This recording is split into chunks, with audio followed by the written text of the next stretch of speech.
এ আল্লাহর গোলাম, আল্লাহ পাক রব্বুল আলামিন তিনি বলেন, জানুনি এই রমজান মাসে রোজা রাখলে তোমার অন্তরে তাকওয়া অর্জন হবে। তাকওয়া কেমনে, কিভাবে তাকওয়া কাকে বলে? তাকওয়া বলা হয় গুনাহ ছাড়ার অভ্যাস তৈরি করা। যেরকম সুবহানাল্লাহ। রমজানের রোজার দ্বারা আল্লাহ বলেন, বান্দা তোমার গুনাহ ছাড়ার অভ্যাস তৈরি হবে, তুমি মুত্তাকি হয়ে যাবা। কেমনে রোজার দ্বারা গুনাহ ছাড়ার অভ্যাস তৈরি হয়? দেখেন না, দরজা বন্ধ করা, সে পানি খাইতে পারে, খানা খাইতে পারে, প্রচন্ড পেটের ক্ষুধা, প্রচন্ড পানির তৃষ্ণা, এরপরও ঠান্ডা পানি পান করে না, খানা খায় না, দরজা বন্ধ, কেউ দেখবে না, খানা খায়া মানুষের সামনে রোজাদার সাজানোর, নাটক করার বহু সুযোগ তার ছিল। ঠিক কিনা জোরে বলেন? আগে আগে দেয়া বইব, সুবহানাল্লাহ সুবহানাল্লাহ জিকির করব, মুখটা একদম শুকনা করে রাখবো, মানুষ দেখলে বারবার সেপ পালাইব, মূলত ঘরের ভিতরে পেট ভরে খানা খাই আইছে, এই অভিনয় করার সুযোগ তার ছিল। এরপরও কোনো রোজাদার এমন করে না, এমন করে না, দরজা বন্ধ করে খানা খাওয়ার সুযোগ, এরপরও কেন খায় না? এরপরও খায় না কারণ তার অন্তরে কেউ না দেখলেও দেখেন আমার আল্লাহ। পানির নিচে ডুব দিয়া পানি পান করার সুযোগ, নদীতে গোসল করতে নামছে, যদি ডুব দিয়া পানি এক ডুব খায়া ফেলে কেউ দেখবনি, মানুষে দেখবনি, কিন্তু দেখবেন কেডা? একটু জোরে বলেন কেডা? তাহলে আল্লাহ পাক ওই বান্দা, মানুষের চোখে ফাঁকি দিয়া রোজা ভাঙ্গার সুযোগ তোমার ছিল, খানা খাওয়ার সুযোগ ছিল, আমার হুকুম অমান্য করার সুযোগ তোমার ছিল, মানুষের চোখে ফাঁকি দিয়া, কিন্তু তুমি আমাকে ভয় পাইছো কারণ আমি তোমারে দেখতেছি। এই বান্দায় এই অভ্যাসটা একটা মাস তুমি করছো, বাকি 11টা মাস যেন এইভাবেই চলো। সুযোগ আসবে তোমার গুনাহ করার, কেউ দেখবে না, অন্ধকারে দরজা বন্ধ করে। এরপরও রমজানের রোজায় আমি আল্লাহ তোমারে ট্রেনিং দেওয়াইছি, দরজা বন্ধ করে সবার চোখে ফাঁকি দেওয়া যায়, কিন্তু আমি আল্লাহর চোখে ফাঁকি দেওয়া যায় না। ইয়া আইয়ুহাল্লাযীনা আমানু কুতিবা আলাইকুমুস সিয়াম কামা কুতিবা আলাল্লাযীনা মিন ক্বাবলিকুম লাআল্লাকুম তাত্তাকুন। এজন্য আল্লাহ পাক রব্বুল আলামিন বলে, ও ঈমানওয়ালারা, ও ঈমানওয়ালারা, ইয়া আইয়ুহাল্লাযীনা আমানু, ও ঈমানওয়ালারা। কারা ঈমানওয়ালা? যারা আল্লাহরে না দেখে বিশ্বাস করছে, ঠিক না? যারা জান্নাত জাহান্নাম না দেখেও বিশ্বাস করছে, এরা হলো ঈমানওয়ালা। যেন আল্লাহ বলতেছেন, ও অন্ধ বিশ্বাসীরা, যারা অন্ধের মতো আমি আল্লাহকে বিশ্বাস করেছো, অন্ধের মতো তোমরা যারা জান্নাত জাহান্নাম বিশ্বাস করেছো, আমি আল্লাহ বলতেছি, আমি তোমাদের উপরে রমজানের রোজাকে ফরজ করা হয়েছে, তোমাদের উপরে রমজানের রোজাকে ফরজ করা হয়েছে। শুধু তোমাদের উপরে নয়, তোমাদের পূর্ববর্তীদের উপরেও এইভাবে রোজা ফরজ করা হয়েছিল। কেন, কি জন্য, কারণ কি? কেন তোমাদেরকে এই না খাওয়ায় কষ্ট দেওয়া হয়? কারণ হলো যাতে করে তোমরা সবাই মুত্তাকি পরহেজগার হতে পারো। সুবহানাল্লাহ। রমজান কেন আসলো? রমজানের রোজা কেন আসলো? দুই জিনিস। রমজানের সম্পর্ক হলো কোরআনের সাথে, আর রোজার সম্পর্ক হলো তাকওয়ার সাথে। সুবহানাল্লাহ জোরে বলেন। এ যুবক, রমজান মাসের রোজার কথা আল্লাহ যেখানেই বলছেন সেখানেই তাকওয়ার কথা বলছেন। আল্লাহ পাক তাকওয়ার কথা বলেছেন। রমজানের রোজাকে কেন ফরজ করেছি জানোনি? যেন তোমরা মুত্তাকি হও। আর রমজান মাস, এই রমজান মাসের আলোচনা যেখানে হয়েছে, আল্লাহ সেখানে কোরআনের কথা বলছেন। শাহরু রমাদান আল্লাযী উনজিলা ফীহিল কুরআন আল্লাহ বলেন রমজান এমন এক মাস যেই মাসে আমি আল্লাহ কোরআন নাজিল করেছি। সুবহানাল্লাহ। তাহলে রমজানের সম্পর্ক হলো কোরআনের সাথে, আর রোজার সম্পর্ক হলো তাকওয়ার সাথে। তাহলে রোজার দ্বারা বান্দা মুত্তাকি হয়, আর রমজান মাস পাইলে পরে বান্দা কোরআন তেলাওয়াত করে। তাহলে রমজান মাস হলো কোরআন তেলাওয়াতের মাস, ঠিক কি না? রমজান মাস হলো কোরআন তেলাওয়াতের মাস, কারণ এই মাসে কোরআন নাজিল হয়েছে। কোরআনের উসিলায় আল্লাহ পাক রমজানকে দামি বানাইলেন। রমজান কেন দামি হয়েছে জানোনি? কারণ হলো এই রমজান মাসে আল্লাহর কালাম নাজিল হয়েছে। কোরআনের খাতিরে রমজান দামি হয়েছে। কোরআন যিনি নিয়ে আসছেন জিব্রাইল আমিন, কোরআনের খাতিরে জিব্রাইল সকল ফেরেশতাদের মধ্যে দামি হয়ে গেছে। সুবহানাল্লাহ। কোরআনের খাতিরে আমার আপনার নবীর কাছে কোরআন নাজিল হয়েছে। এজন্য আমার আপনার নবীও কোরআনের খাতিরে সকল নবীদের মধ্যেও দামি নবী হয়ে গেছে। হ্যাঁ, কোরআন নাজিল হয়েছে যেই মাসে, এই রমজান মাস সকল মাসের মধ্যে কোরআনের খাতিরে দামি হয়েছে। কোরআন নাজিল হয়েছে যেই রাতে শবে কদর, এই রাত কোরআনের কারণে সকল রাতের মধ্যে দামি রাত হয়ে গেছে।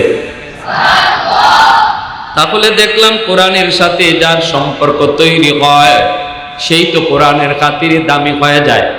এজন্য উলামায়ে কেরাম হাফেজে কোরআন তারাও তো জগতের মধ্যে সবচেয়ে দামি। সবচেয়ে দামি খায়রুকুম মান তাআল্লামাল কুরআন ওয়া আল্লামা। এই সার্টিফিকেট আমি দেই নাই, এই সার্টিফিকেট দুনিয়ার কোনো মৌলবি দেয় নাই। মুফতি সাহেব সবার মধ্যে দামি, মাওলানা সাহেব সমাজের সবচেয়ে দামি, হাফেজ সাহেব সমাজের সবচেয়ে দামি মানুষ। এই সার্টিফিকেট কোনো মৌলবি মুন্সি দেয় নাই। এই সার্টিফিকেট দিয়েছেন সরওয়ারে দু জাহান রাহমাতুল লিল আলামিন আমার আপনার নবী। কারণ কি? কারণ হলো রাত যদি কোরআনের খাতিরে সকল রাতের মধ্যে দামি হয়, আলেম উলামাও কোরআনের খাতিরে মানুষের মাঝে দামি হয়ে যায়। কারণ একজন আলেমের জীবনের শুরু আল্লাহর কালামের শিক্ষার দ্বারা, জীবনের শ্রেষ্ঠ হয় আল্লাহর কোরআন শিখানোর দ্বারা, ঠিক কি না? জীবনের শুরু হয় নিজে শিক্ষা করার দ্বারা, আর জীবনের শ্রেষ্ঠ হয় শিখানোর দ্বারা। এজন্য একজন আলেমের জীবনের শুরু আর শেষ হলো কোরআন নিয়া, আল্লাহর কালাম নিয়া। এজন্যই আল্লাহর নবী রহমতের নবী বলেন, মাস যদি দামি হয় কোরআনের খাতিরে, রাত যদি দামি হয় কোরআনের খাতিরে, জিব্রাইল যদি দামি হয় কোরআনের খাতিরে, নবী যদি দামি হয় কোরআনের খাতিরে, আল্লাহ পাক রব্বুল আলামিন এই জমিনে উলামায়ে কেরামকে মানুষের মাঝেও দামি বানাইছেন কোরআনের খাতিরে। এ আল্লাহর গোলাম আল্লাহ পাক রব্বুল আলামিন তিনি বলেন, জানুনি এই রমজান মাসে রোজা রাখলে তোমার অন্তরে তাকওয়া অর্জন হবে। তাকওয়া কেমনে, কিভাবে? তাকওয়া কাকে বলে? তাকওয়া বলা হয় গুনাহ ছাড়ার অভ্যাস তৈরি করা। যেরকম সুবহানাল্লাহ। রমজানের রোজার দ্বারা আল্লাহ বলেন, বান্দা তোমার গুনাহ ছাড়ার অভ্যাস তৈরি হবে, তুমি মুত্তাকি হয়ে যাবা। কেমনে? রোজার দ্বারা গুনাহ ছাড়ার অভ্যাস তৈরি হয়। দেখেন না, দরজা বন্ধ করা, সে পানি খাইতে পারে, খানা খাইতে পারে, প্রচন্ড পেটের ক্ষুধা, প্রচন্ড পানির তৃষ্ণা, এরপরও ঠান্ডা পানি পান করে না, খানা খায় না, দরজা বন্ধ, কেউ দেখবে না, খানা খায়া মানুষের সামনে রোজাদার সাজানোর নাটক করার বহু সুযোগ তার ছিল, ঠিক কিনা জোরে বলেন? আগে আগে দেয়া বইব, সুবহানাল্লাহ সুবহানাল্লাহ জিকির করব, মুখটা একদম শুকনা করে রাখবো, মানুষ দেখলে বারবার সেপ পালাইব, মূলত ঘরের ভিতরে পেট ভরে খানা খাই আইছে, এই অভিনয় করার সুযোগ তার ছিল। এরপরও কোন রোজাদার এমন করে না, এমন করে না, দরজা বন্ধ করে খানা খাওয়ার সুযোগ, এরপরও কেন খায় না? এরপরও খায় না কারণ তার অন্তরে কেউ না দেখলেও দেখেন আমার আল্লাহ।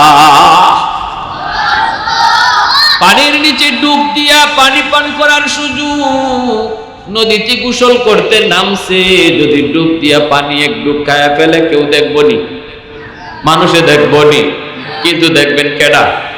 একটু জোরে বলেন কেডা? তাহলে আল্লাহ পাক ওই বান্দা মানুষের চোখে ফাঁকি দিয়া রোজা ভাঙ্গার সুযোগ তোমার ছিল, খানা খাওয়ার সুযোগ ছিল, আমার হুকুম অমান্য করার সুযোগ তোমার ছিল, মানুষের চোখে ফাঁকি দিয়া, কিন্তু তুমি আমাকে ভয় পাইছো কারণ আমি তোমারে দেখতেছি। এই বান্দায় এই অভ্যাসটা একটা মাস তুমি করছো, বাকি 11টা মাস যেন এইভাবেই চলো। সুযোগ আসবে তোমার গুনাহ করার, কেউ দেখবে না, অন্ধকারে দরজা বন্ধ করে। এরপরে রমজানের রোজায় আমি আল্লাহ তোমারে ট্রেনিং দেওয়াইছি, দরজা বন্ধ করে সবার চোখে ফাঁকি দেওয়া যায়, কিন্তু আমি আল্লাহর চোখে ফাঁকি দেওয়া যায় না। একটা মাস তোমার এই ট্রেনিং দেওয়ানো হয়েছে আল্লাহর গোলাম, পানির নিচে ডুব দিয়া সবার চোখে ফাঁকি দেওয়া যায়, কিন্তু আল্লাহর চোখে ফাঁকি দেওয়া যায় না। এজন্য রমজান মাসের রোজা একজন মানুষকে গুনাহ ছাড়ার অভ্যাস তৈরি করায়, গুনাহ ছাড়ার অভ্যাস তৈরি করায়। এজন্য আল্লাহ পাক বলেছে রমজানের রোজা আমার রোজাদার বান্দাকে মুত্তাকি বানায়, পরহেজগার বানায়। যার অন্তরে তাকওয়া আছে সেই তো আল্লাহর কাছে দামি, সেই তো আল্লাহর কাছে দামি। তাহলে রমজানের রোজা আইছে আমারে আপনারে দামি বানানোর জন্য, ঠিক কিনা জোরে বলেন? দামি বানানোর জন্য। বেলালে হাবশির চেহারা ভালো ছিল না, বেলালে হাবশির চেহারা কালো ছিল, বংশ ছিল গোলাম বংশ, কিন্তু অন্তরে তাকওয়া ছিল। এজন্য বেলাল হয়ে গেছেন সবার মাঝে দামি, ঠিক না? তাহলে মানুষ দামি হয় চেহারার দ্বারা না, মানুষের দাম বাড়ে টাকা পয়সার কারণে না, মানুষের দাম বাড়ে বংশের কারণেও না। ইন্না আকরামাকুম ইনদাল্লাহি আতকাকুম, আল্লাহ বলে মানুষের দাম বাড়ে তাকওয়ার দ্বারা, তাকওয়ার দ্বারা। কার অন্তরে আল্লাহর ভয় কি পরিমাণ, কে আল্লাহরে কি পরিমাণ ইয়াদ রাখে, এর দ্বারা তার সম্মান বাড়ে। জোরে কোন সুবহানাল্লাহ। বেলাল বংশও নাই, চেহারাও নাই, কালো, কিন্তু দাম কি পরিমাণ বেড়ে গেল, কি পরিমাণ দাম বেড়ে গেল বেলালের। বেলাল আমার নবী, রহমতের নবী, মায়ার নবী গারে হেরায় নবীজি তিনি ধ্যানে মগ্ন।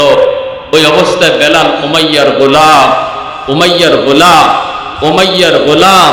বেলাল বকরি রাখালি করেন, আল্লাহর নবীকে চিনেন না, নবীও বেলালকে তখন চিনেন না।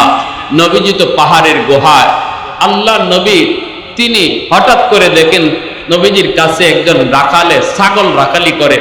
নবীজি ডাক দিলেন, ও রাখাল এদিকে আসো। তো হযরতে বেলাল তিনি আল্লাহর নবীর ডাক শুনলেন, আওয়াজ পাইলেন গুহার ভিতর থেকে কে যেন তারে ডাক দিয়েছে। বেলাল ভাবতেছেন আচ্ছা যাই যাই দেখি। বেলাল আসলেন, আয়সা দেখেন গুহার ভিতরে এত সুন্দর এক মানুষ বসা, তার চেহারা দেখলে পরে আর চোখ ফিরানো যায় না, তার চেহারার মধ্যে যেন আল্লাহ জাদু রেখে দিছে। জোরে বল সুবহানাল্লাহ। তিনি আমার আপনার নবী, রহমতের নবী। বেলাল নবীজির চেহারার দিকে তাকাই দিয়েছেন। আল্লাহ নবী জিজ্ঞেস করেন, নাম কি তোমার? তিনি বলেন, আমার নাম বেলাল। কি করো? আমি গোলাম। কার গোলাম? উমাইয়ার গোলাম। কাজ কি করো? ছাগল রাখালি করি। আল্লাহ নবী বলেন, তোমার একটা ছাগলের দুধ দিবা আমারে, আমার খুব পানির তৃষ্ণা লাগছে, ছাগলের দুধ দিবা? বেলাল বলে, জানি না আপনি কে, তবে আমার কোনো ছাগলের উলানে দুধ নাই, কোনো বাচ্চাই তো নাই, দুধ দিব কোত্থেকে?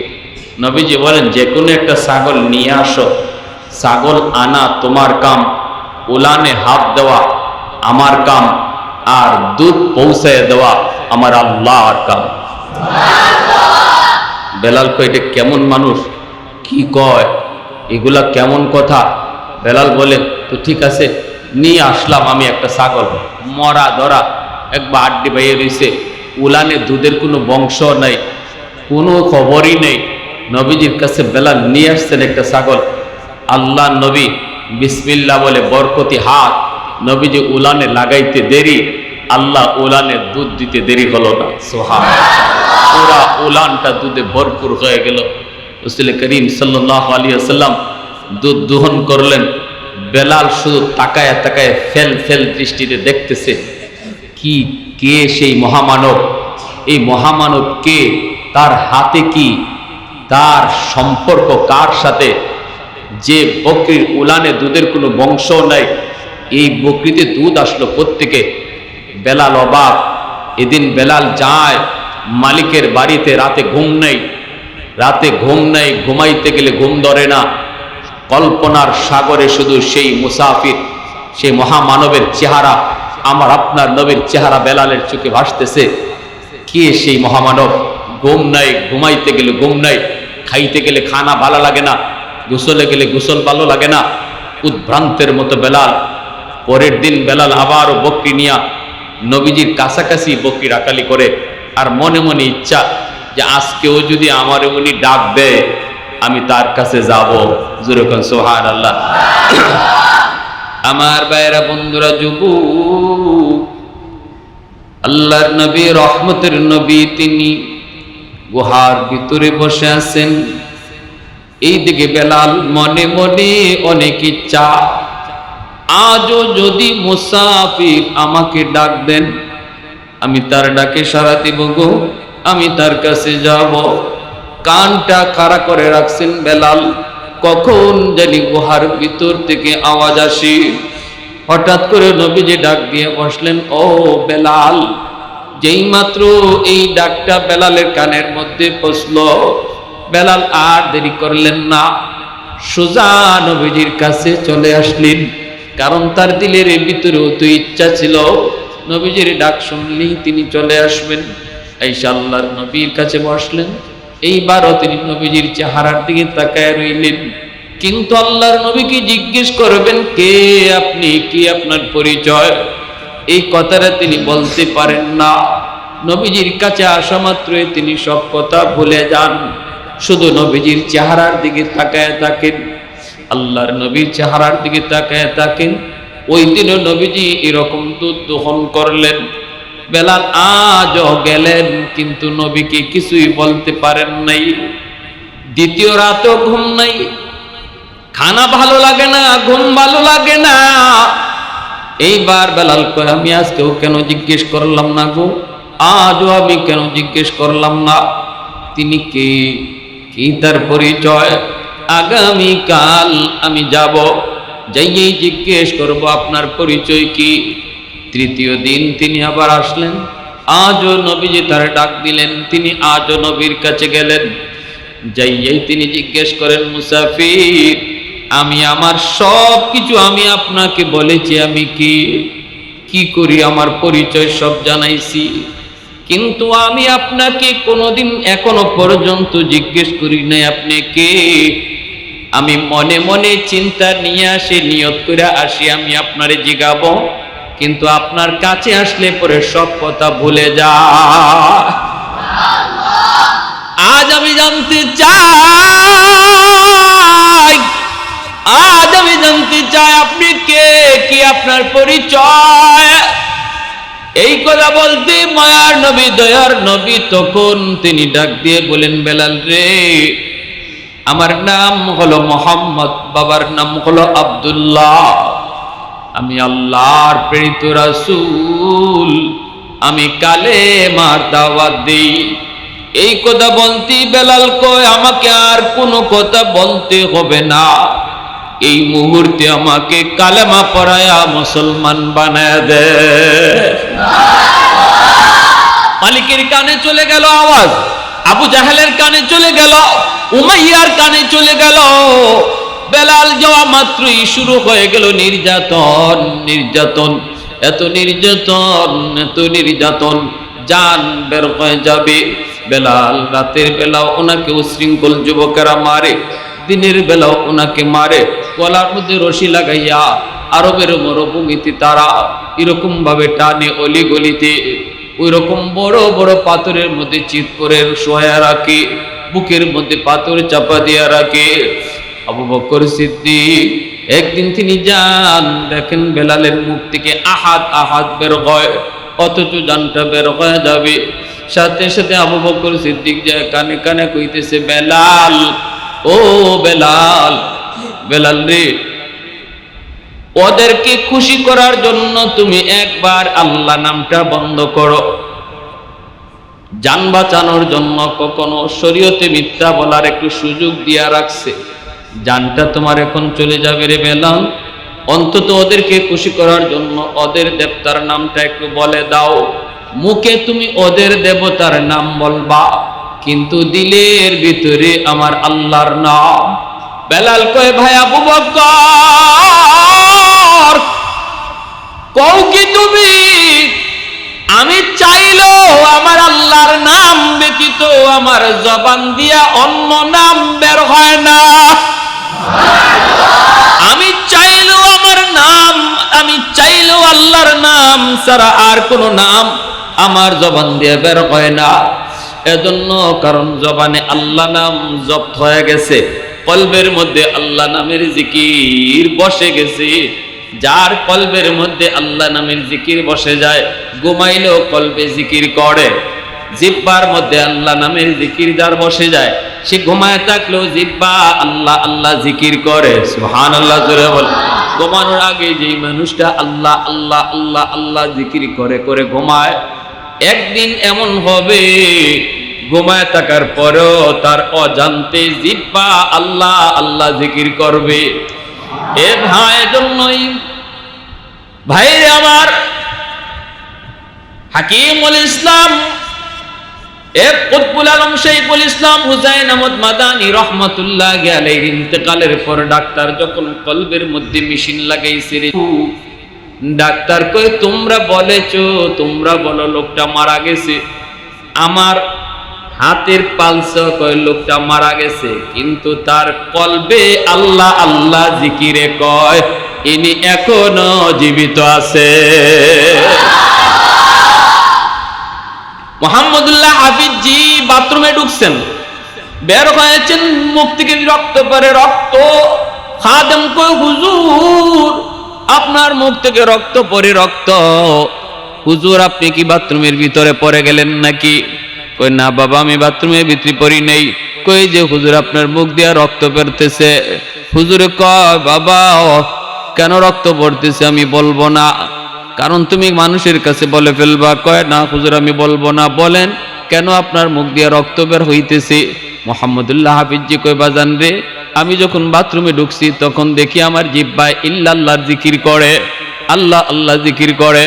আমি আমার জিহ্বারে বললাম, জিহ্বা থাম থাম, এটা বাথরুম নাপাক জায়গা, এখানে আল্লাহ আল্লাহ জিকির করা যায় না। কিন্তু আমার জিহ্বা আমার কথা মানে না, এজন্য জিহ্বারে কামড় দিয়া রক্ত বাইর করে ফেলাইছি। मैं तालिब मौला हो मेरे इश्क निराला, मैं तालिब मौला हो मेरे इश्क निराला, है जुमला जहां जिनकी तजल्ली से उजाला, है जुमला जहां जिनकी तजल्ली से उजाला, मा दर्द जहां गैर खुदा यार नदारम, जुज़ याद खुदा ही चिदी गुरकार नदारम, जुज़ याद खुदा ही चिदी गुरकार नदारम। जुरे बोलें अल्लाहु আকবার। হযরত আবু বকর সিদ্দিক নবীজির কাছে গেলেন, যায় বলতেছেন, ইয়া রাসূলুল্লাহ, উমাইয়া মনে হয় বেলালকে মেরেই ফেলবে, নবী গো আপনি যদি একটু অনুমতি দেন তাহলে আমি বেলালকে একটু কিনে আনতাম, বেলালকে আমি একটু কিনে আনতাম। নবীজি বলে, আবু বকর বেলালরে তুমি কিনতে যাইবা তো নাও, বেলালরে যে পয়সা দিয়ে কিনবা আমি নবীরও কিছু পয়সা রাখবো, হাসরের মাঠে আমি আল্লাহরে কইম, আল্লাহ বেলালকে আমি নবীও কিছু পয়সা দিয়ে কিনছিলাম। সুবহানাল্লাহ। 10 দিনার লইয়া তিনি উমাইয়ার কাছে চলে আসছেন। উমাইয়ার আইয়া বলতেছেন, বেলালরে বিক্রি করবা? উমাইয়া কয়, হ, এটারে দিয়ে আমার কোনো কাম হয় না, কথাও শোনে না, কামও করে না, ঠিক আছে বিক্রি করে ফেলবো। কত দিবা? হযরত সিদ্দিক আকবর বলে, কও কত দেওয়া লাগবে? 10 দিরহাম দিলাও, 10 দিনার দিলাও। সিদ্দিক আকবর বলে, নাও 10 দিনার। উমাইয়া কয়, আবু বকর তোমারে বুদ্ধিমান মনে করছিলাম, কিন্তু যা বুঝতেছি তোমার কিছু মাথায় কিছু সমস্যা আছে। সিদ্দিক আকবর বলে, কেন?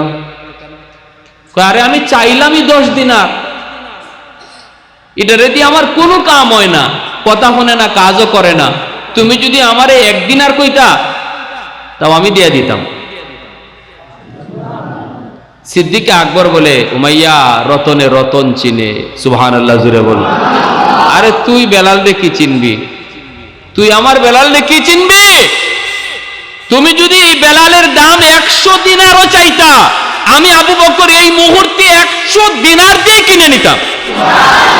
তুমি ঠকছো, তুমি ঠকছো, আমি ঠকি নাই। তুমি টাকা দাম কম চাইছো। উমাইয়া কোরে আল্লাহ কয় কি, তাহলে বেলাল এটা কেমন রত্ন? তখন আবু বকর সিদ্দিক বলে, রতনে রতন চিনে। তুই কি চিনবি? সিদ্দিক আকবর আবু বকর সিদ্দিক বেলালকে নিয়ে গেছেন।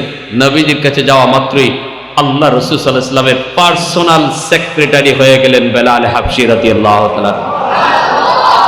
যে কেউ নবীর সাথে দেখা করতে হলে বেলালের পারমিশন নিতে হয়।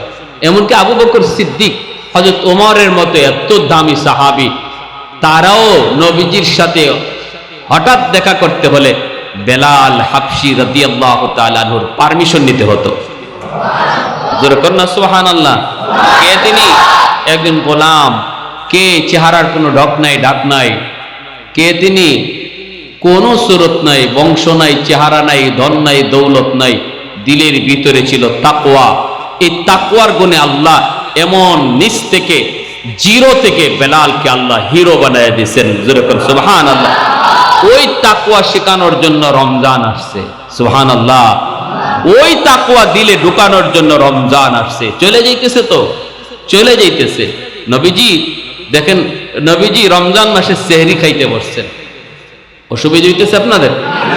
হ্যাঁ, নবীজি রমজান মাসে সেহরি খাইতে বসছেন। সেহরি খাওয়া কি ফরজ না ওয়াজিব? আমাদের সমাজে কিছু মানুষ এটাকে ফরজ মনে করে, সেহরি না খাইতে পারলে রোজা রাখে না। এটা কোন বিপদে আছে আল্লাহ জানে। কি ভাই রোজা রাখলা না? হুজুর উঠতে আসছি না ঘুম থেকে। ইন্না লিল্লাহ। এটাই জানে না যে সেহরি খাওয়া এটা সুন্নত, সেহরি না খাইলে কোনো অসুবিধা নাই, রোজা রাখতেই হবে। রোজা রাখা ফরজ, রোজা রাখা ফরজ। সেহরি না খাইলে কোনো অসুবিধা নাই আপনার, শুধু একটা সুন্নতের সওয়াব আপনার নষ্ট হইছে। সেহরি খাইতে পারবেন না কইরা রোজা রাখবেন না, এটা কোথায় পাইলেন আপনি? এই মাসলাই ফতোয়া আপনারে কে দিল? হ্যাঁ, বহু মানুষ এরকম মিলছে আমার চোখের সামনে, যে হুজুর আজকে জাগ না পাইছি না, ঘুম থেকে উঠতে পারছি না, আযান পড়ে গেছি, এজন্য রোজা রাখে না। রাসূল করিম সাল্লাল্লাহু আলাইহি ওয়াসাল্লাম রমজান মাসে সেহরি খাইতে বসছেন। নবীজির পাশে একজন অপরিচিত মানুষ বসা নবীজির সাথে। আল্লাহ নবী সেহরি খাইতে বসছেন। নবীজি হলেন ইমাম, আর মুয়াজ্জিন কেডা? জোরে বলেন, মুয়াজ্জিন কেডা? মুয়াজ্জিন কেডা? বেলাল। তো মুয়াজ্জিন সাহেব ফজরে আজান দিয়ে দিবেন, আর মনে মনে ভাবতেছেন ইমাম সাহেব খানা খাওয়া শেষ করছেন, একটু দেখি গিয়া আমার রসুল নি খানা খাওয়া শেষ করছে। মুয়াজ্জিন সাহেবের একটা দায়িত্ব খালি আজান দেওয়া না। জানি না আপনাদের এলাকার হালও জানি না, আমাদের শহরে বন্দরে এটা শুধু হলে শহরে না, এটা আল্লাহ রসুলের যুগ থেকে নিয়ম। এটা মুয়াজ্জিন সাহেবের একটা আলাদা একটা ডিউটি আছে। সেই ডিউটি হইল ইমাম সাহেব কোথায় আছেন, কোন অবস্থায় আছেন, এই জিনিসটা মুয়াজ্জিন সাহেবের নলেজে থাকা। আর ইমাম সাহেবেরও দায়িত্ব মুয়াজ্জিন সাহেবকে জানায় রাখা। মুসল্লি ইমাম সাহেব কোথায় আছে এটা যেন মুয়াজ্জিন সাহেবের কাছ থেকেই একদম পারফেক্ট খবর পায়। কথাটা বুঝে আসছে? খোঁজ খবর নেওয়া, হুজুরের সুবিধা অসুবিধা খোঁজ খবর রাখা, এটা মুয়াজ্জিন সাহেবের ডিউটির মধ্যে একটা ডিউটি। তখন হযরত বেলাল হাবশী রাদিয়াল্লাহু তাআলা আনহু আজান দিয়া লাইবেন। তিনি মনে মনে ভাবতেছেন, আমি মুয়াজ্জিন সাহেব আজান তো দিতাম ফারি, কিন্তু আমার ইমাম সাহেব সেহরি খানা খাইয়া শেষ করছেননি, একটু যাই দেখি ইমাম সাহেব কেডা? রহমতের নবী, মায়ার নবী বেলাল হাবশী আসছেন। আয়েশা দেখেন নবীজি খানা খাইতেছেন, সেহরির টাইম কিন্তু শেষ। সেহরির টাইম। বেলাল দরকার নাই মাইক টেকের, আমার মনে হয় আমার খালি মুখে বয়ান করলে সুন্দর হবে। এটা সাউন্ডটাও কেমন কোনো কি না, সাউন্ডটা ভালো না। আচ্ছা আমি খালি মুখে, আপনারা শুনেন না কথা, সবচেয়ে ভালো লাগবে এটা, আমার কাছে খুব ভালো লাগবে এটা। সরান, মাইক দিও না, মাইক একদম অফ রাখো। তো বেলাল হাবশী আল্লাহ রসুলের ঘরে আইসে দেখেন নবীজি তখনও খানা খাইতেছেন, অথচ সেহরি টাইম আসে না গেছে? জোরে কন, সেহরি টাইম আসে না শেষ? বেলাল পাশে আইসা বলতেছে, বাহিরে বাহিরে বাহিরে, আচ্ছা বুঝছি, বাহিরে মাইক লাগবে।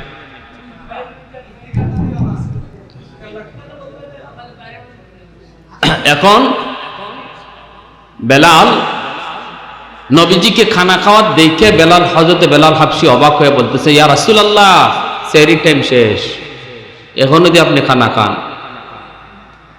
আর বেলাল দেখতেছেন নবীজির পাশে একজন মানুষ বসা, কিন্তু এই মানুষটারে বেলাল চিনেন না, চিনার কথাও না, কোনোদিন তারে দেখেন নাই।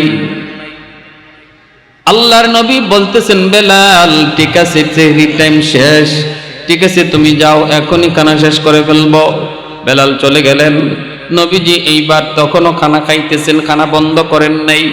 বেলাল বলে গেছেন সেহরি টাইম শেষ, কিন্তু নবীজি খানা বন্ধ করেন না, নবীজি তখনও খানা খাইতেছেন। এই অবস্থায় বেলাল যখন আবার আজান দিয়ে ফেলবেন, মনে মনে ভাবতেছেন যে দেখি নবীর খানা শেষ হলো কি হলো না। আইসা দেখেন এখনো নবী খানা খাইতেছে। বেলাল বলতেছি, ইয়া রাসূলুল্লাহ, ওগো নবীজি, সেহরি টাইম শেষ। আল্লাহ নবী তখনও বলতেছেন, ও আচ্ছা শেষ দিতেছি, তুমি যাও। বেলাল তখনও চলে গেলেন। নবীজি এরপরও খানা বন্ধ করলেন না, তখনও নবী খানা খাইতেছেন। সুবহানাল্লাহ। বেলাল চলে গেলেন, যায় বেলাল আবারও যখন আজান দিয়ে ফেলবেন, ফাইনাল শেষ, একবারে কাটা কাটা লেগে গেছে বেলালের দৃষ্টিতে, টাইম একবারে কাটা কাটায়। কয় আল্লাহ, আমার রসুলে আমারে সরাইয়া দেন, খাইতেও কর না আমারে, আর খানা বন্ধও করেন না, আর আমি যা বারবার গিয়ে খালি কইতেছি সেহরির টাইম শেষ, টাইম শেষ। আচ্ছা এখন গিয়ে দেখি একটু রসুল খানা খাইয়ে শেষ করছেন নি? বেলাল এইবার আয় দেখেন এখনো নবী খানা খাইতেছে।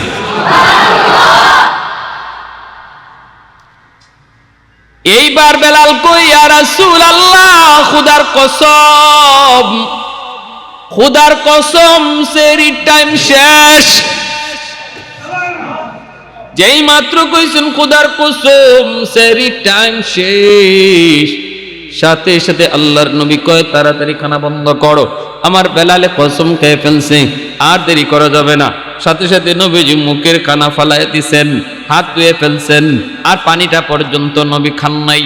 সাথে সাথে নবীজি রোজার নিয়ত করে ফেলছেন। অপরিচিত যেই মানুষটা, এই মানুষটাকে নিয়ে নবীজি উঠে গেলেন। ফজরের নামাজ নবীজি পড়াইলেন মসজিদে নববীতে। ফজরের নামাজ পড়ায় নবী এবার মিম্বরে বৈশা বলতেছেন, সাহাবীরা রে, আসো আমি নবীর সামনে একটু বসো। কই আমার বেলাল, নবীজির সামনে একটু বেলাল বসা। এইবার নবী বলতেছেন, সাহাবীরা শোনো শোনো শোনো, একটু ঘটনা আজকে একটা ঘটছে। ও বেলাল, তুমি তো 3 বার যায় আমারে কইছো সেহরির টাইম শেষ, 3 বারই তুমি দেখছো আমি খানা খাইতেছি। ও বেলাল, তুমি কি জানো যিনি আমার পাশে বসা ছিল ইনি কে? কি তার পরিচয় তুমি কি জানো? বেলাল কই, না গো নবী, আমি তারে চিনি না। এইবার নবী কই, ইনি হলেন জিব্রাইল আমিন। তুমি যখন প্রথমবার বলেছো সেহরির টাইম শেষ, তখন জিব্রাইল আমারে কয়, না গো নবী, টাইম শেষ হয় নাই, খানা খান। দ্বিতীয়বার যখন তুমি বলেছো সেহরির টাইম শেষ, তখন জিব্রাইল কয়, না গো নবী, সেহরির টাইম আরো আছে, আপনি খানা খান। তৃতীয়বার যখন তুমি কসম করে বলছো সেহরির টাইম শেষ, তখনও জিব্রাইল আমারে কয়, নবী গো, সেহরির টাইম এখনো কিছু বাকি আছে, কিন্তু আপনার বেলাল কসম খাওয়ার কারণে বেলালের কসমের ইজ্জত রক্ষার্থে আল্লাহ পাক টাইম অফ কইরা দিছে। আল্লাহু আকবার।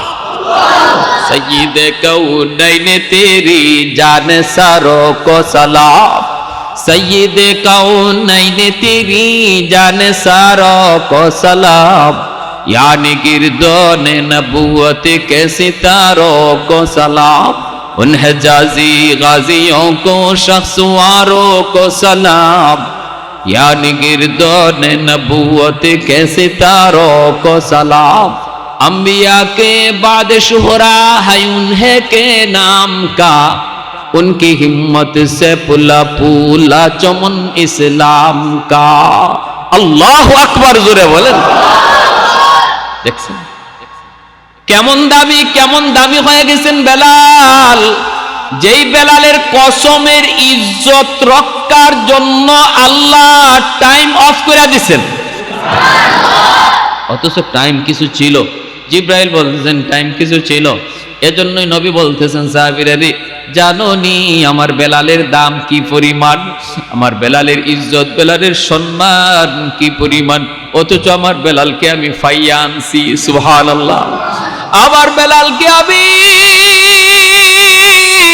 বকরিরা কালিতে পাইছি, চেহারার কোনো সুরত নাই, সিরত নাই, কোনো নমুনা নাই, কোনো ঢক নাই, বংশ বলতে কিছু নাই, কিন্তু চেহারাটা কালো, দিলটা তার আলোকিত। বাহিরটা কালো কিন্তু ভিতরটা আলোকিত। আল্লাহ পাক রব্বুল আলামিন তিনি বলেন, ইয়া আইয়ুহাল্লাযীনা আমানু কুতিবা আলাইকুমুস সিয়াম কামা কুতিবা আলাল্লাযীনা মিন ক্বাবলিকুম লাআল্লাকুম তাত্তাকুন। ও রমজানের রোজাদাররা, জানোনি এই রমজানের রোজা তোমাকে আসে বেলালের মতো মুত্তাকি বানানোর জন্য, তোমার ওই দিলটাকে আলোকিত করার জন্য রমজান মাসে রোজা আইছে, রমজান মাসে রোজা আইছে ভাইরে। এজন্য যেই মানুষটা রমজান মাসের পরেও রমজান মাসের আমল জারি রাখবি, হাকিমুল উম্মত মুজাদ্দিদি মিল্লাত মাওলানা আশরাফ আলী থানভী রাহমাতুল্লাহি আলাইহি লিখেন, রমজান মাসে যেই বান্দা যেই আমলটা মহব্বতের সাথে দায়মি ভাবে করবে, সব সময় করবে, রমজানের পরেও আল্লাহ এই আমল তার জন্য করাটা আসান করে দিবে। 5 ওয়াক্ত নামাজ রমজান মাসে যে 5 ওয়াক্ত নামাজ মসজিদে আইসা পড়ব, মহব্বতের সাথে মসজিদে আইসা পড়ব, মানুষে কি তা কইব এই নিয়তে না, আল্লাহকে ভালোবাসা মসজিদে 5 ওয়াক্ত নামাজ পড়ব। হাকিমুল উম্মত বলে তার বাকি জীবন আল্লাহ পাক তাকে মসজিদে গিয়া নামাজ পড়া আল্লাহ তার জন্য সহজ করে দিব। রমজান মাসে তাহাজ্জুদ যে বান্দা পড়লো, সেহরি খাওয়ার 10টা মিনিট আগে আল্লাহর বান্দা ঘুম থেকে উঠে সে 4 রাকাত তাহাজ্জুদের নামাজ পড়ে, আল্লাহ পাক রব্বুল আলামিন বাকি জিন্দেগিও আল্লাহ তারে তাহাজ্জুদ পড়া সহজ করে দিব, সহজ করে দিব। এজন্য ভাই ভালো করে শুনি, আর মাত্র কটা দিন আছে, এরপরে দেখব রমজান শেষ। এখনো সুযোগ আছে। রমজান মাস হলো আমল করার মাস, রমজান মাস বেশি বেশি আমল করার মাস, রমজান মাস কোরআন তেলাওয়াত করার মাস, রমজান মাস জিকির আজকার করার মাস, রমজান মাস বাইরে তাহাজ্জুদ পড়ার মাস, রমজান মাস গরিব দুঃখী মানুষের পাশে দাঁড়ানোর মাস, অভাবী মানুষের পাশে দাঁড়ানোর মাস। আমার করে 10টা আইটেম ইফতারি হয়, আরেক করে একটা আইটেম ইফতারি হয় না। রমজান মাস আসছে তোমাকে এই জিনিস শেখানোর জন্য না, 10টা আইটেমের মধ্যে 2টা আইটেম তুমি তোমার প্রতিবেশীর দিয়ে দাও, এটা রমজান মাস তোমার শিখায় যাইতেছে। সুবহানাল্লাহ, এটা শিখায় যাইতেছে। প্রতিবেশী দরিদ্র অভাবে মানুষের প্রতি সহনশীল হওয়া, দয়াশীল হওয়া, যাকাত যাদের উপরে ফরজ, রমজান মাসটা আসা মাত্রই যাকাতের পুঙ্খানুপুঙ্খ হিসাব কইরা গরিব দুঃখী মানুষকে দিয়া দেওয়া, হ্যাঁ, ফিতরা দিয়া দেওয়া, এইভাবে মানুষের সহমর্মিতা, দয়াশীল হওয়া, মায়াশীল হওয়া, এই মাস আমাদেরকে শিখাইয়া যাইতেছে। পারবো না ইনশাআল্লাহ? পারবো না ইনশাআল্লাহ? তারাবির নামাজ কয় রাকাত? কয় রাকাত? দিনের বেলা রোজা। মান সামা রমাদানা ঈমানান ওয়া ইহতিসাবান গুফিরা লাহু মা তাকদ্দামা মিন দামবি। যে ব্যক্তি রমজান মাসে রোজা রাখলো ঈমানের সাথে সওয়াবের আশায়, ঈমানের সাথে কিসের আশায়? সওয়াবের আশায় রমজান মাসে রোজা রাখে। আমরা 20 রাকাত তারাবি পড়ি কিসের আশায়? সওয়াবের আশায়। কিসের আশায়? সওয়াবের আশায়। আল্লাহ রাসূল বলে তার পিছনের জিন্দেগীর সব গুনাহ আল্লাহ মাফ করে দেয়া দেয়, নিষ্পাপ বানিয়ে দেওয়ার জন্য রমজানে রোজা আসছে। কোন মানুষের? যে লড্ডু খেললে সময় পাস করে তার? হ্যাঁ, মিথ্যা কথা রোজা রাখকে যে কইব তার জন্য রোজা আইছে গুনাহ মাফ করাইতে? না, জবানের হেফাজত করে, চোখের হেফাজত করে, চোখ দিয়া বেগানা নারী দেখে না, মোবাইলে গেম খেলে না, টাইম পাস করার জন্য লুড্ডু খেলে না, ক্যারাম বোর্ড খেলে না, টাইম পাস করার জন্য এরম কাজ করে না রোজাদার। যদি কিছু নাও করে, কোনো কথা কইছে না, খালি মুখে রোজা লইয়া বই রইছে, কারো গীবত করে না, মিথ্যাও বলে না, কোন হারাম জিনিস দেখাও না, চুপচাপ বসা। কিতাবের ভিতরে পরিষ্কার লেখছেন তার চুপচাপ বসা তারাকাটাকে আল্লাহ পাক তসবিহ জবার ভিতরে শামিল করে দিবে। রোজাদার ঘুমায় রইছে, নফল নামাজের ভিতরে শামিল হয়ে যাবে।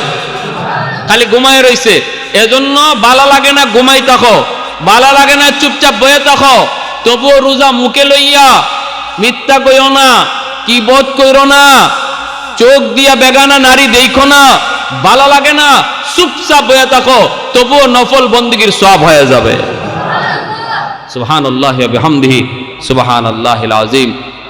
এজন্য আমার যুবক ভাইদের কাছে অনুরোধ, আমরা এই রমজানকে জীবনের শেষ রমজান মনে করি, কারণ জানি না আগামী রমজান আমাদের কার হায়াতে মিলে আর কার হায়াতে মিলে না, কেউ জানি না। আল্লাহ আমাদের সবাইকে এই রমজানকে জীবনের শেষ রমজান মনে কইরা, গনিমত মনে কইরা, গুনাহ মাফ যেন আল্লাহ পাক এই রোজার উসিলায় আমাদের করাইয়া দেয়। আল্লাহ পাকের কাছে আমরা এই দোয়া করি।